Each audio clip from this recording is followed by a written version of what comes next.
아니 일본 속국인 한국으로 대피해야 한다고.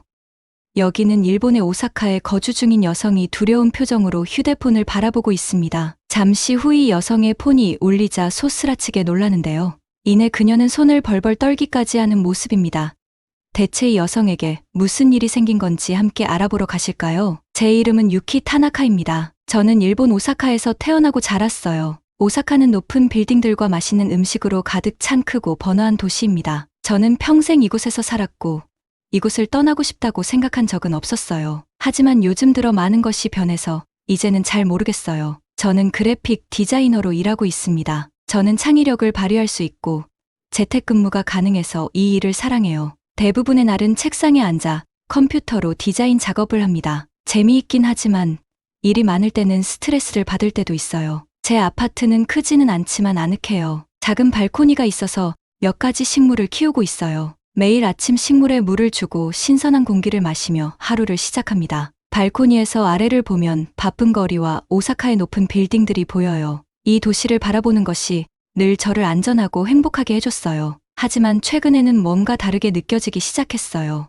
뉴스에서는 항상 지진이나 태풍, 다른 자연재해에 대해 얘기하더라고요. 일본은 항상 이런 문제들을 겪어왔지만 이제는 이런 일들이 더 자주, 더 심하게 일어나는 것처럼 느껴졌어요. 집에서 디자인 작업을 하고 있을 때조차도 항상 걱정이 되기 시작했어요. 어느 날 클라이언트를 위해 프로젝트를 마무리하고 있는데 휴대폰에서 큰 소리가 났어요. 지진 경보였어요. 저는 오사카에 있었지만 일본의 다른 지역에서 지진이 발생한 거라 땅이 살짝 흔들리는 것을 느꼈어요. 심장이 빠르게 뛰기 시작했고 무서웠어요. 이전에도 지진을 느껴본 적은 있었지만 이번에는 뭔가 달랐어요. 뭔가 더 나쁜 일이 곧 일어날 것만 같은 느낌을 떨칠 수가 없었어요. 그날 이후로 지진과 다른 재해들에 대한 생각을 멈출 수가 없었어요. 일에 집중하려고 했지만 힘들었어요. 휴대폰이 소리를 낼 때마다 또 다른 경보일까 봐 놀랐어요. 날씨와 지진 관련 웹사이트를 계속 확인하면서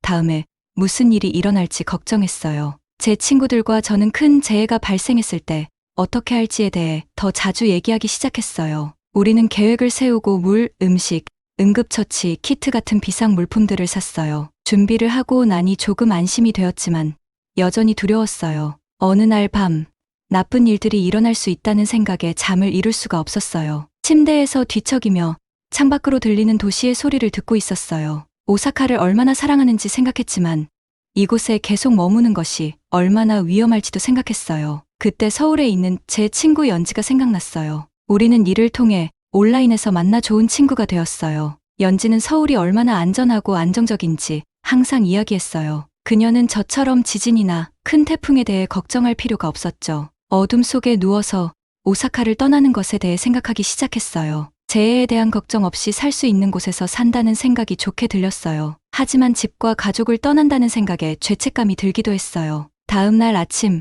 피곤하고 혼란스러운 상태로 깨어났어요. 녹차 한 잔을 만들고 발코니에 앉아 이 도시를 바라봤어요. 오사카는 여전히 아름답고 여전히 분주하며 여전히 제 집이었어요. 하지만 처음으로 이곳에 계속 머물고 싶은 생각이 들지 않았어요. 그날 오후에 연지에게 전화를 걸기로 결심했어요. 서울에서의 삶이 어떤지, 안전한 곳에서 사는 것이 어떤 기분인지 더 듣고 싶었어요. 그녀의 번호를 누르며 설렘과 긴장이 동시에 느껴졌어요. 앞으로 무슨 일이 일어날지 몰랐지만 이대로는 안 된다는 걸 알았어요. 뭔가 변해야 했고 저는 그 변화가 무엇일지 알아볼 준비가 되었어요. 연지가 전화를 받을 때까지 기다리며 제 작은 아파트를 둘러봤어요. 벽에 걸린 사진들, 발코니에 있는 식물들, 그리고 제가 모든 작업을 하는 컴퓨터를 봤어요. 이곳을 사랑하지만 때로는 더 나은 것을 찾기 위해 사랑하는 것을 떠나야 한다는 것을 알고 있었어요. 깊은 숨을 들이쉬고 연지의 목소리가 들리자 미소를 지었어요. 제 인생의 새로운 장을 시작할 시간이 된 거였어요. 그게 무엇이든 간에 이바라키 지진 이후 며칠 동안 정말 긴장된 나날을 보냈어요. 지진 생각이 머릿속에서 떠나질 않더라고요. 핸드폰이 울릴 때마다 혹시 또 지진 경보가 온 건 아닐까 싶어서 깜짝 놀라곤 했어요. 일에 집중하는 것도 평소에 즐기던 활동도 제대로 할 수가 없었어요. 친구들과 재난에 대비하는 방법에 대해 자주 이야기를 나누기 시작했어요. 예전에는 가끔 언급하긴 했지만 이제는 거의 그 이야기만 하게 됐죠. 비상용 키트에 무엇을 넣어야 할지, 큰 지진이 오면 어디로 가야 할지에 대해 정보를 나누었어요. 무섭긴 했지만 그래도 우리가 할 수 있는 일을 하면서 불안을 조금이나마 해소할 수 있었어요. 디자인 프로젝트를 계속하려고 노력했지만 자꾸만 딴 생각이 들었어요. 컴퓨터 화면을 멍하니 바라보고 있는 저를 발견하곤 했죠. 화면에 있는 색깔이나 모양을 정리해야 하는데 그 순간에 지진이 나면 어떻게 해야 할지 생각하고 있는 거예요. 불안감은 마치 벗을 수 없는 무거운 배낭처럼 항상 따라다녔어요. 일본 기상청 웹사이트를 계속 확인하게 됐어요. 작은 진동 하나하나까지 읽으면서 그게 더 큰 지진의 전조인지 알아내려고 했어요. 이건 거의 중독처럼 되었어요. 아침에 일어나자마자 밤에 잠들기 전에 그리고 그 사이에도 수십 번씩 그 페이지를 새로 고침했어요. 정보를 알고 싶으면서도 또 뭔가 무서운 소식을 보게 될까봐 두려웠죠. 정말로 무서웠던 건 난카이 해곡이에요. 이건 일본 해안선을 따라 이어진 거대한 해저 계곡인데 과학자들이 오래전부터 이곳이 큰 지진을 일으킬 수 있다고 경고해왔어요. 그게 일어나면 일본의 많은 해안 지역에 쓰나미가 몰아칠 수 있어요. 그 생각만 해도 속이 뒤틀리더라고요. 저는 오사카에 살고 있는데 해안가 바로 옆은 아니지만 큰 쓰나미가 오면 여기까지도 올 수 있어요. 그래서 지도까지 찾아보면서 우리 아파트가 해발 몇 미터에 있는지 확인했어요. 심지어 높은 층으로 이사 가는 것도 고려했지만 지진이 일어날 때 높은 곳에 있는 것도 무섭더라고요. 이런 걱정들 때문에 정말 외롭다는 느낌이 들었어요. 창문 밖으로 오사카의 분주한 거리를 내다보면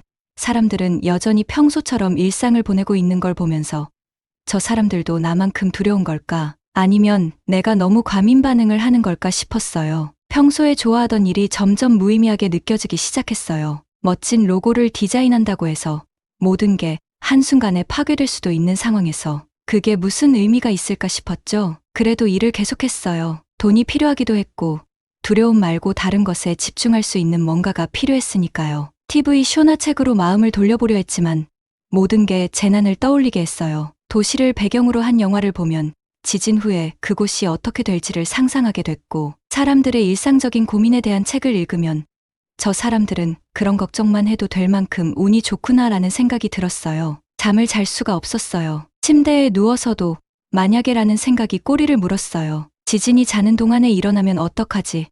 깨어나서 피할 시간을 놓치면 어떡하지? 침대 옆에 신발을 두고 손이 닿는 곳에 손전등을 두고 자기 시작했어요. 가끔 잠이 들더라도 악몽을 꾸었어요. 건물이 무너지고 쓰나미가 오사카 거리를 휩쓸고 가는 꿈이었죠. 식은땀을 흘리며 깨어나면 그게 현실이 아니라는 걸 깨닫는데 시간이 걸렸어요. 이런 지속적인 스트레스 때문에 건강에도 문제가 생기기 시작했어요. 두통이 자주 생기고 위도 늘 불편했어요. 식욕도 떨어져서 체중이 줄었어요. 친구들이 제 상태를 알아채고 걱정하기 시작했죠. 어느 날 서울에 있는 친구 연지와 영상통화를 하다가 연지가 제 스트레스 받은 모습을 보고 한동안 자기네 집에 놀러 오라고 했어요. 여긴 훨씬 조용해. 너희처럼 지진 걱정할 필요도 없어. 라는 거예요. 정말 매력적인 제안이었어요. 이 끊임없는 두려움에서 벗어날 수 있는 휴식이 정말 필요하다고 느꼈죠. 하지만 동시에 떠난다는 생각에 죄책감도 들었어요. 여기가 제 집인데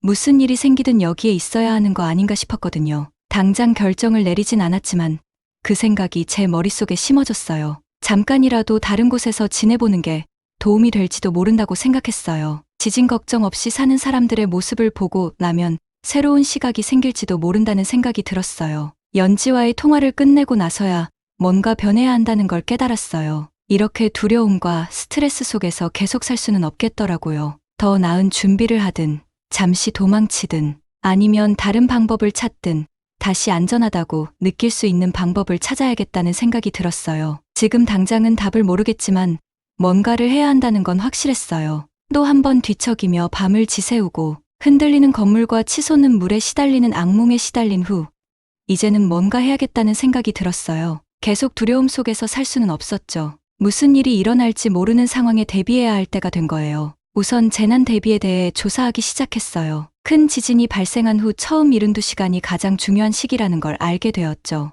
이 시간 동안은 도움이 바로 오지 않을 수도 있기 때문에 스스로 자급자족할 수 있어야 한다고 하더라고요. 최소한 3일 동안 버틸 수 있는 음식과 물, 그리고 필요한 물품들을 준비해야 했어요. 필요한 물품 목록을 작성했어요. 상하지 않는 음식 통조림, 에너지바, 말린 과일 등.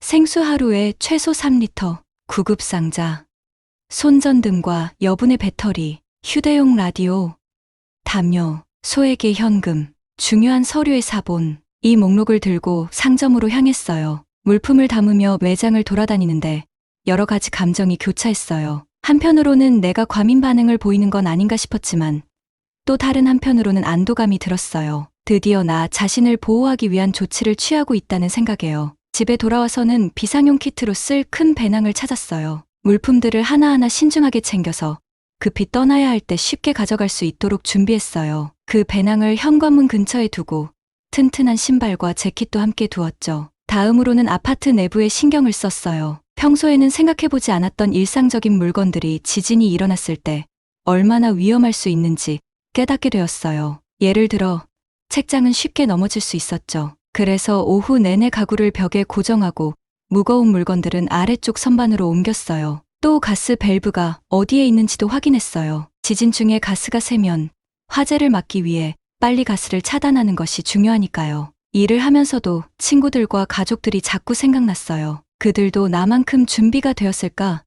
내가 배운 것들을 공유해야겠다는 생각이 들었어요. 그래서 가까운 친구들을 초대해서 단체 채팅방을 만들었어요. 얘들아, 나 요즘 지진 때문에 너무 불안해서 비상용 키트를 준비하기 시작했어. 너희도 같이 준비해볼래? 라고 썼죠. 놀랍게도 반응이 바로 오고 긍정적이었어요. 친구 아키라는 나도 이걸 오래전부터 하려고 했는데 뭐부터 준비해야 해? 라고 답했어요. 며칠 동안 우리 채팅방은 정보 공유의 허브가 되었어요. 서로 팁을 교환하고 물품을 비교하며 지진 대피 훈련을 함께 하자는 계획도 세웠어요. 어느 저녁 우리가 비상식량으로 어떤 통조림이 좋은지에 대해 얘기하고 있을 때 유미가 모두를 멈추게 한 질문을 했어요. 우리 이웃들은 어떡하지?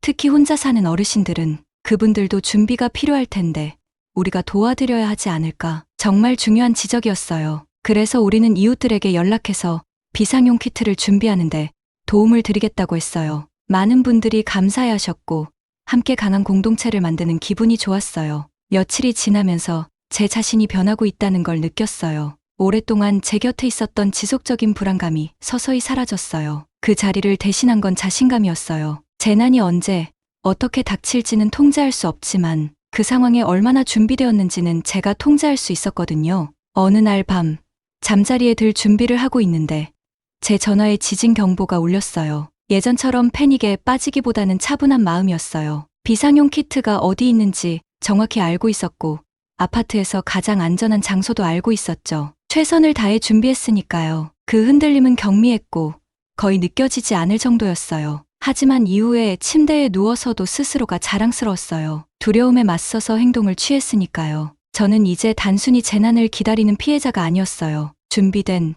정보에 밝은, 서로를 돌보는 공동체의 일원이었죠. 물론 어떤 준비도 큰 재난 앞에서는 안전을 보장할 수 없다는 걸 알고 있었어요. 하지만 준비하는 것이야말로 그 상황을 헤쳐나갈 수 있는 최고의 방법이라는 것도 알게 되었어요. 그런 지식 덕분에 밤에 잠도 더 잘 올 수 있었어요. 잠에 들기 전 제가 얼마나 성장했는지를 생각했어요. 걱정으로 가득 찬 잠 못 이루던 밤에서 벗어나 이제는 적극적으로 준비하고 다른 사람들을 돕는 사람이 된 거예요. 이건 단순히 물리적인 준비만이 아니었어요. 제가 얻은 정신적인 강인함이기도 했죠. 앞으로 무슨 일이 일어나든 이제는 맞설 준비가 되어 있었어요. 제가 지진에 대한 두려움을 겨우 극복해가고 있다고 생각했을 때 자연은 또 다른 복병을 던졌어요. 뉴스에서 큰 태풍이 우리 쪽으로 다가오고 있다고 말하기 시작했어요. 일본에서는 특히 여름과 초가을에 태풍이 자주 오긴 하지만 이번 태풍은 달랐어요. TV의 기상캐스터들은 이게 몇 년 만에 가장 강력한 태풍 중 하나가 될 수도 있다고 했어요. 엄청나게 강한 바람과 비, 그리고 곳곳에서 홍수가 날 것이라고 경고했어요. 태풍이 가까워질수록 공기 중에서 그 기운을 느낄 수 있었어요. 모든 게 긴장되고 이상하게 느껴졌어요. 하늘은 음산하게 어두워지고 바람이 점점 강해졌어요. 그 바람 때문에 아파트 창문이 덜컹거렸는데 솔직히 좀 무서웠어요. 그래서 집 안을 돌아다니며 모든 걸 다시 확인했어요. 만약의 경우에 대비해서 비상용품이 잘 챙겨져 있는지 확인했고 창문과 문이 잘 잠겨 있는지도 다시 점검했어요. 태풍이 마침내 도착했을 때 그건 정말 이전에 겪어본 적 없는 경험이었어요. 바람 소리가 엄청났어요. 마치 바람이 거리에서 비명을 지르는 것 같았어요. 창문 밖으로 보니 나무들이 미친 듯이 휘어지고 있었어요. 가지, 쓰레기, 심지어 누군가의 우산까지 온갖 것들이 날아다니고 있었어요. 비는 마치 물의 장막처럼 쏟아졌어요. 도로는 순식간에 작은 강으로 변해버렸어요. 멀리서 사이렌 소리가 들렸어요. 아마도 긴급 구조대가 도시 곳곳에서 사람들을 돕느라 바빴던 것 같아요. 그 상황에서 밖에 있어야 했던 사람들을 생각하니 마음이 안 좋았어요. 저는 당연히 집 안에 머물렀어요. 무섭긴 했지만 이상하게도 좀 흥분되기도 했어요. 우리 건물의 전기는 계속 깜빡였어요. 한동안 전기가 완전히 나갈까봐 걱정했어요. 다행히도 전기는 계속 들어왔지만 혹시 몰라서 비상 라디오를 준비해뒀어요. 저는 대부분의 시간을 TV 뉴스에 몰두하면서 보냈어요. 오사카와 일본의 다른 지역에서 벌어지는 엄청난 장면들이 화면에 나왔어요. 집들의 지붕이 날아가고 차들이 홍수에 떠밀려 다니고 사람들이 보트로 구조되는 모습을 보니 이게 바로 우리 집 앞에서 벌어지는 일이라는 게 믿기지 않았어요. 바람과 비 소리가 너무 커서 다른 생각을 하기가 어려웠어요. 친구들에게 메시지를 보내며 괜찮은지 확인하려고 했어요. 대부분은 저처럼 겁먹었지만 괜찮다고 했어요. 몇몇은 창문이 깨지거나 지붕이 새는 등의 작은 피해를 입었어요. 밤이 깊어갈수록 폭풍은 계속 맹위를 떨쳤어요. 잠을 자려고 했지만 그 소음 때문에 거의 불가능했어요. 잠에 들려고 하면 강한 돌풍이나 천둥 소리에 깜짝 놀랐겠어요. 결국 침대에 누워서 폭풍이 빨리 지나가길 바라며 소리만 듣고 있었어요. 아침이 되자 상황이 조금 진정된 것 같았어요. 바람은 많이 잦아들었고 비도 덜 내렸어요. 창밖을 내다보니 충격적인 광경이 펼쳐졌어요. 거리는 엉망이었어요. 나뭇가지와 잎이 사방에 널려 있었고 작은 나무 몇 그루는 완전히 뽑혀 있었어요. 심지어 전봇대가 쓰러져서 차 한 대가 짓눌린 것도 보였어요. 마치 재난 영화의 한 장면 같았어요. 우리 건물이 무사해서 다행이라는 생각이 들었어요. 하지만 도시의 다른 지역들이 얼마나 피해를 입었을지 걱정이 됐어요. 뉴스에서는 어떤 지역은 심하게 타격을 입었다고 말하고 있었어요. 도시 주변 언덕에서는 산사태가 발생했고 강 근처의 저지대에서는 큰 홍수가 일어났다고 했어요. TV에서 전해지는 재난 후의 상황을 보면서 세상이 얼마나 취약한지 깨닫게 되었어요. 어제만 해도 평소처럼 일상이었는데 이제는 한 번의 큰 폭풍으로 도시 전체가 혼란에 빠졌어요. 모든 것이 얼마나 빨리 변할 수 있는지 그리고 대비하는 것이 얼마나 중요한지 새삼 느끼게 됐어요. 서울에 있는 친구 연지가 떠올랐어요. 그녀는 서울이 얼마나 안정적이고 안전한지 이야기해줬었어요. 창밖의 혼란스러운 광경을 보면서 그녀의 말이 맞는 것 같다는 생각이 들기 시작했어요. 자연재해가 없는 곳에서 사는 게 더 나을지도 모른다는 생각이 들었어요. 하지만 지금은 현재 상황에 집중해야 했어요. 태풍은 지나갔지만 할 일이 많았어요. 도시가 힘을 합쳐 정리하고 재건하는 모습을 볼 수 있을 거라고 생각했어요. 일본이 어려운 시기에 서로 돕는다는 점이 항상 마음에 들었어요. 밖으로 나가서 피해 상황을 직접 확인하기 위해 준비를 하면서 여러 감정이 교차했어요. 폭풍이 지나가서 안도감도 들었고 모든 파괴된 것들을 보니 슬프기도 했지만 동시에 어떻게든 돕고 싶다는 생각에 약간 흥분되기도 했어요. 긴 하루가 될 것 같았지만 저는 그걸 받아들일 준비가 되어 있었어요. 태풍이 지나간 다음 날 아침, 저는 무거운 침묵 속에 깨어났어요. 밤새 저를 괴롭히던 바람 소리와 빗소리는 사라졌어요. 창밖을 내다보자 제 입이 떡 벌어졌어요. 바깥 세상은 마치 전쟁터 같았어요. 서둘러 옷을 입고 나가서 피해 상황을 직접 확인하고 싶었어요. 밖으로 나서자마자 제 코를 찌르는 냄새가 났어요. 젖은 흙, 부서진 나무십, 그리고 무언가 알 수 없는 것들이 섞인 냄새였어요. 그건 파괴의 냄새였죠. 제 거리 곳곳은 엉망이었어요. 어디를 보든 쓰러진 나무와 흩어진 나뭇가지들, 그리고 여기저기 쌓여있는 잔해들로 가득했어요. 어떤 차들은 날아다니던 물체에 맞아 창문이 산산조각 났고 몇 집 건너에는 커다란 나무가 누군가의 지붕 위로 떨어져 있었어요. 아무도 다치지 않았기를 바랐어요. 더 멀리 걸어가 보니 이웃들이 이미 밖에 나와 청소를 시작하고 있었어요. 타나카 할아버지는 마당에서 나무십과 가지를 쓸고 계셨고 야마모토 아주머니는 깨진 화분 조각들을 주워 담고 계셨어요. 모두가 피곤해 보였지만 눈빛만큼은 결연했어요. 유키짱, 누군가가 저를 부르는 소리가 들렸어요. 길 건너편에서 친구 케이코가 손을 흔들고 있었어요. 이 엉망진창이 믿겨져? 잔해에 걸려 넘어지지 않게 조심하며 케이코에게 달려갔어요. 정말 말도 안 돼. 고개를 저으며 말했어요. 너희 가족은 어때? 다들 괜찮아? 케이코가 고개를 끄덕였어요. 우린 괜찮아. 그냥 좀 놀랐을 뿐이야. 부엌 창문이 깨지긴 했는데 그게 다야. 너는? 난 괜찮아. 제가 대답했어요. 우리 아파트는 큰 피해는 없었어. 정말 운이 좋았지. 우리가 얘기를 나누는 동안 더 많은 사람들이 집 밖으로 나왔어요. 그리고 별다른 조직 없이도 모두가 함께 거리 청소를 시작했어요. 누군가가 쓰레기 봉투를 꺼내왔고 또 다른 사람은 작업용 장갑을 나눠줬어요. 아이들조차도 작은 나뭇가지들을 주워 모으며 도왔어요. 그 작업은 힘들었고 얼마 지나지 않아 허리가 쑤시기 시작했어요. 하지만 허리를 펴고 주변을 둘러볼 때마다 가슴이 따뜻해졌어요. 파괴 속에서도 사람들끼리 힘을 합쳐서 일하는 모습이 너무 아름답게 느껴졌어요. 점심때쯤 우리는 꽤 많은 진전을 이루었어요. 거리는 점점 원래의 모습을 되찾아가고 있었죠. 그때 사이렌 소리가 들려왔어요. 몇 대의 경찰차와 소방차가 우리 거리를 따라 내려오며 큰 피해나 도움이 필요한 사람들을 확인하고 있었어요. 경찰관 한 명이 우리에게 다가와 말을 걸었어요. 모두들 잘하고 계시네요.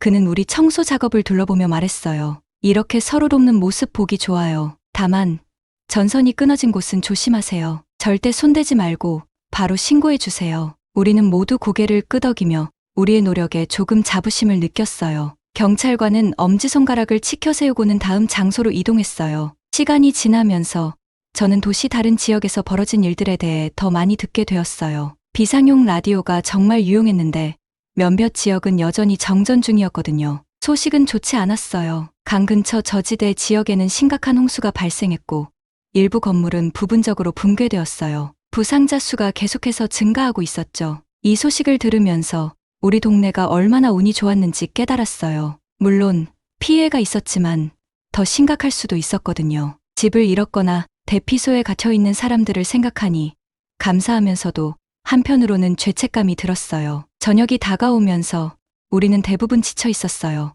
오늘 할 수 있는 일은 다 했으니 이제 집으로 돌아가자고 했죠. 하지만 내일도 계속해서 청소를 하기로 약속했어요. 아파트로 돌아가는 길, 근육은 아팠지만 마음은 따뜻했어요. 긴 샤워로 오늘 하루의 땀과 먼지를 씻어내고 차 한 잔을 들고 앉아 미래에 대해 생각하지 않을 수 없었어요. 이번 태풍은 심각했지만 다음번은 어떨까요?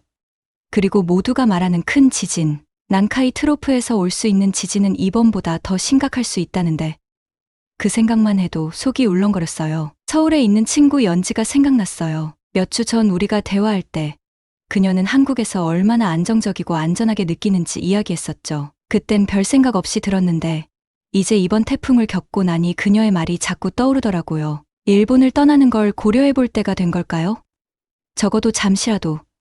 그 생각은 설레면서도 두려웠어요. 일본은 제가 평생 살아온 곳이자 제 집이었는데 계속해서 이런 재해에 대한 두려움 속에 살아가는 게 과연 의미가 있을까 싶었어요. 그날 밤에는 아무런 답을 찾지 못했어요. 하지만 잠자리에 들었을 때 어딘가 제 안에서 무언가가 달라졌다는 것을 알 수 있었어요. 태풍은 단지 바깥 풍경만 바꾼 것이 아니었어요. 제 마음과 생각도 바꿔놓았죠. 내일은 또 다른 청소와 복구의 날이 될 거예요. 하지만 동시에 제 미래에 대해 진지하게 고민을 시작하는 날이기도 할 거예요. 잠에 들면서 제가 어떤 길을 선택할지, 그리고 그 길이 저를 어디로 이끌지 궁금해졌어요. 연지가 서울에서의 삶에 대해 말해준 것들을 계속해서 생각하게 됐어요. 지진이나 태풍 걱정 없이 살 수 있는 곳이라니 정말 매력적으로 들렸어요. 며칠 동안 고민을 거듭한 끝에 한국에 있는 연지를 방문하기로 결심했어요. 일본에서의 스트레스에서 벗어나 잠시라도 휴식을 취할 필요가 있었거든요. 비행기 표를 예약하면서 설렘과 긴장감이 동시에 느껴졌어요. 짐을 싸면서 서울이 어떤 곳일지 궁금해졌어요. 정말 연지가 말한 것처럼 안전한 느낌이 들까요?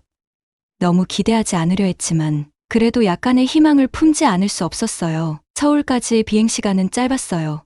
약 2시간 정도였죠. 비행기에서 내리자마자 완전히 새로운 세계에 들어온 기분이 들었어요. 공항은 크고 현대적이었고 반짝이는 바닥과 밝은 조명들이 가득했어요. 한국어, 영어, 심지어 일본어로 된 표지판들이 보여서 처음부터 환영받는 느낌이 들었어요. 연지가 도착 게이트에서 저를 기다리고 있었어요. 그녀는 큰 포옹을 해주고 제 짐을 들어줬어요. 공항철도를 타고 도심으로 들어가는 동안 저는 창밖을 바라보는 걸 멈출 수 없었어요. 서울은 오사카와 너무 달랐어요. 건물들이 더 높았고 더 많은 것 같았어요. 도로는 넓고 차와 버스로 가득했어요. 어때? 첫 신상이? 연지가 제 놀란 표정을 보며 웃으며 물었어요. 정말 놀라워. 모든 게 튼튼해 보이는 걸. 연지가 웃었어요. 그렇게 표현할 수도 있겠네. 도시의 나머지 부분들도 곧 보게 될 거야. 그 후 며칠 동안 우리는 서울을 탐험했어요. 연지는 그녀가 가장 좋아하는 장소들을 소개해줬어요. 우리는 아름다운 정원과 화려한 건물들이 있는 고궁들을 방문했고 맛있는 냄새와 흥미로운 물건들로 가득한 붐비는 시장들을 거닐었어요. 심지어 높은 타워, 꼭대기에 올라가 도시 전체를 내려다보기도 했죠. 가장 인상 깊었던 건 제가 얼마나 평온한 기분이 들었는지였어요. 몇 달 만에 처음으로 지진 경보를 확인하기 위해 휴대폰을 계속 들여다보지 않았어요. 큰 소리가 들릴 때마다 재난이 시작된 건 아닌지 두려워하지도 않았어요. 마치 어깨 위에서 무거운 짐이 내려간 듯했어요. 어느 날 아늑한 식당에서 점심을 먹고 있을 때 저는 연지에게 물어봤어요. 여기서는 자연재해에 대해 걱정할 필요가 있어? 연지는 잠시 생각하더니 대답했어요. 가끔 폭우나 눈이 많이 올 때는 있어. 그리고 가끔은 홍수도 나고. 하지만 일본에서 겪는 것과는 비교할 수 없어. 우리는 큰 지진이나 쓰나미 걱정은 하지 않아도 돼. 저는 안도감과 슬픔이 섞인 감정을 느끼며 고개를 끄덕였어요. 일본을 사랑하지만 그 끊임없는 두려움은 정말 지치게 했어요. 여기 어때? 마음에 들어? 연지가 물었어요. 저는 미소 지으며 대답했어요. 정말 좋아. 오랜만에 안전하다고 느껴져. 이런 기분 정말 오랜만이야. 우리는 한국에서의 삶에 대해 더 많은 이야기를 나눴어요. 연지는 외국인들에게 열려있는 취업 기회, 생활비, 그리고 한국어를 배우는 것에 대해 말해줬어요. 대화를 나누면 나눌수록 이곳에서 살고 있는 제 모습을 상상할 수 있었어요. 여행이 끝나갈 무렵 저는 갈등을 느꼈어요. 이 평온한 곳을 떠나 다시 일본의 스트레스로 돌아가고 싶지 않은 마음. 한편 집과 친구들, 가족이 그리운 마음이 공존했어요. 서울에서의 마지막 밤, 연지와 저는 그녀의 아파트 발코니에 앉아 도시의 불빛들을 바라보고 있었어요. 있잖아. 그녀가 말했어요. 잠시라도 여기서 살아보는 것도 괜찮잖아. 꼭 영원히가 아니어도 되고. 저는 천천히 고개를 끄덕였어요. 나도 그 생각을 하고 있었어. 하지만 큰 결정이잖아. 물론이지. 연지도 동의했어요. 하지만 가끔은 행복하고 건강하게 살기 위해 큰 변화를 해야 할 때도 있어. 그녀의 말은 다음 날 오사카로 돌아가는 비행기 안에서 계속 제 마음에 남아 있었어요. 비행기가 이륙할 때 작아져가는 서울을 내려다보며 저는 복잡한 감정을 느꼈어요. 슬프기도 하고 설레기도 하고. 오사카의 제 아파트로 돌아왔을 때 모든 것이 그대로였지만 제 마음은 달라진 것 같았어요. 서울에서의 여행은 저에게 다른 선택지가 있다는 걸 보여줬어요. 저는 더 이상 끊임없는 두려움 속에서 살 필요가 없었어요. 다음 몇 주 동안 제가 무엇을 하고 싶은지에 대해 많이 생각했어요. 일본을 사랑하지만 안전하고 평온한 기분도 사랑했어요. 몇 달이나 1년 정도 한국에서 살아보는 것도 좋을 것 같았어요. 만약 마음에 들지 않으면 언제든 다시 돌아올 수 있으니까요. 저는 한국으로 이주하는 것에 대해 더 많은 조사를 시작했어요. 비자, 취업 기회, 거주할 곳 등을 알아봤어요. 그렇게 큰 변화를 생각하는 것이 두렵기도 했지만 동시에 설레기도 했어요. 어느 날 디자인 프로젝트를 작업하던 중 또다시 지진 경보가 울렸어요. 그런데 이번에는 두려움 대신 결심이 섰어요. 더 이상 이렇게 살고 싶지 않았어요. 그날 저녁 저는 연지에게 전화를 걸었어요. 있잖아. 제가 전화를 받자마자 말했어요. 내가 한국에서 잠시 살아봐도 된다고 했던 거 기억나? 그녀의 목소리에서 미소를 느낄 수 있었어요. 응, 기억나지. 저는 깊이 숨을 들이쉬었어요. 나 한번 해보려고 해. 연지가 너무 크게 환호해서 귀에서 전화기를 잠시 뗄 수밖에 없었어요. 그녀가 제 거처를 찾는 걸 도와줄 생각에 신나서 얘기하는 동안 저는 마음 깊은 곳에서 평화로운 기분이 밀려오는 걸 느꼈어요. 미래에 무엇이 기다리고 있을지는 몰랐어요. 새로운 나라로 이주하는 것은 도전적인 일이 될 거예요. 새로운 언어를 배우고, 새로운 직장을 찾고, 새로운 친구를 사귀어야 할 거예요. 하지만 오랜만에 희망이 생겼어요. 서울로의 여행은 제가 살아온 두려움 너머에 또 다른 세계가 있다는 것을 보여줬어요. 그 세계를 탐험해보고 싶었어요. 이사를 위한 계획을 세우기 시작하면서 제 인생의 새로운 장을 여는 기분이 들었어요. 어떤 일이 일어나더라도 저는 제 자신을 위해 올바른 결정을 내리고 있다는 확신이 들었어요. 그날 밤, 몇 달 만에 가장 깊은 잠을 잤어요. 지진에 대한 악몽 대신 서울에서의 새로운 모험을 꿈꿨어요. 상쾌한 기분으로 눈을 떠 앞으로 닥칠 도전을 기꺼이 맞이할 준비가 되었어요.